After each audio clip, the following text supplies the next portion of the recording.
8-10টা বাচ্চারা আমি তুলে দিছি, পুড়ে গেছে একদম। 8-10টা বাচ্চা আমি তুলে দিছি রিক্সায়। লাশ মানে অর্ধেক পুড়ে গেছে, কোথাও জামা নাই। কোচিং খাবার লেগে রয়েছে, আমি খাবার দিয়েছি। হঠাৎ করে একটা পেলে নাই, ওটার উপরে পড়ছে, 3 তলার উপর পড়েছে, নিচে তারা একবার নিচের তলা পর্যন্ত আগুন দাপ দাপ করে জ্বলে উঠছে। আমি সাথে সাথে গেছি, কিন্তু ঢুকতে দেয় নাই। আগুন নিতে তো অনেক সময় লাগছে, পাইপ নিতে খুঁজে পাইছেন?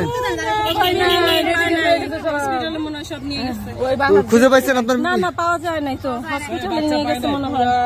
পুরা তন্ন তন্ন করে প্রত্যেকটা ভবন আমরা খুঁজে দেখছি, নুসরাতকে কোথাও খুঁজে পাই না ভাই। 8-10টা বাচ্চারা আমি তুলে দিছি, পুড়ে গেছে একদম। 8-10টা বাচ্চা আমি তুলে দিছি রিক্সায়। ভিতরে আরো বাচ্চা আছে মনে হয়, কিন্তু ফায়ার ব্রিগেডের লোকেরা ঢুকতে দিচ্ছে না, ওখানে কোনো মানুষ ঢুকতে দিচ্ছে না। লক্ষ লক্ষ মানুষ আছে, কাকে দেখবে? আমি 10টা বাচ্চা আমি নিজে তুলে দিচ্ছি, পুড়ে গেছে বাচ্চা, একটাও বেঁচে নাই। এগুলা মনে হয় না, এগুলা বাঁচবে বলে আমার কাছে মনে হয় না। এগুলা আমরা বলছি যে কাছে বাংলাদেশ মেডিকেল আছে, আপনারা বাংলাদেশ মেডিকেলে নিয়ে যান।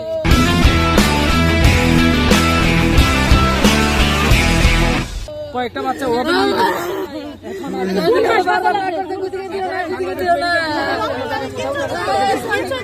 বারবার না করতে খুঁজিয়ে দিও না।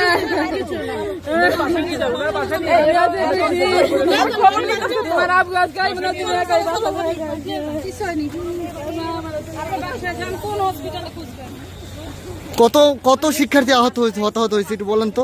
আমার কাছে তো মনে হচ্ছে যে আসলে এগুলা বলা যাবে না, কিন্তু আমি ফার্স্ট টাইমে ঢুকার পরে আমার মেয়েটা যখন বের হয়ে চলে আসছে, আমার মেয়েটাকে বাসার দিকে পাঠিয়ে আমি ভিতরে ঢুকছি, দেখতেছি শুধু বাচ্চাদের লাশ আসতেছে। লাশ মানে অর্ধেক পুড়ে গেছে, কোথাও জামা নাই। তারপরে এগুলা ধরেন আমি 8-10টা বাচ্চা গাড়িতে তুলছি, রিক্সা তুলে দিচ্ছি।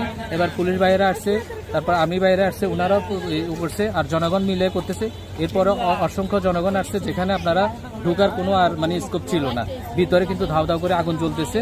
ফায়ার ব্রিগেডের অনেক লোক ওখানে ছিল, পানি মারতেছে, কিন্তু আগুন মানে নিয়ন্ত্রণে আনতে সময় হচ্ছে। এর মধ্যে আবার হেলিকপ্টার আসছে এই পর্যন্ত, কারণ আমরা ভিতরে আর ঢুকতে পারি নাই।